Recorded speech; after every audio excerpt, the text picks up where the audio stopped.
ទៀតតែជាប្រុសគិតឲ្យសពសោះកុំឲ្យសល់អ្វីអេងអើយសល់អ្វី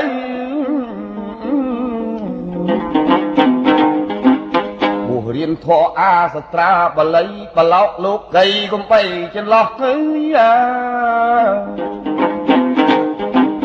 អញសឹកមករកស៊ី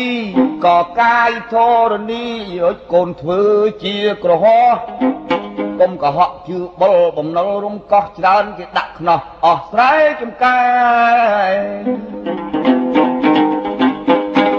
ធ្វើរះកាយរកស៊ីចិញ្ចឹមកូនញីថែទាំព្យាបាលក្រហេតុពីខ្ជិលមានត្បិតឧស្សាហ៍និងមានបញ្ញាមិនស្មើគំនិតទេ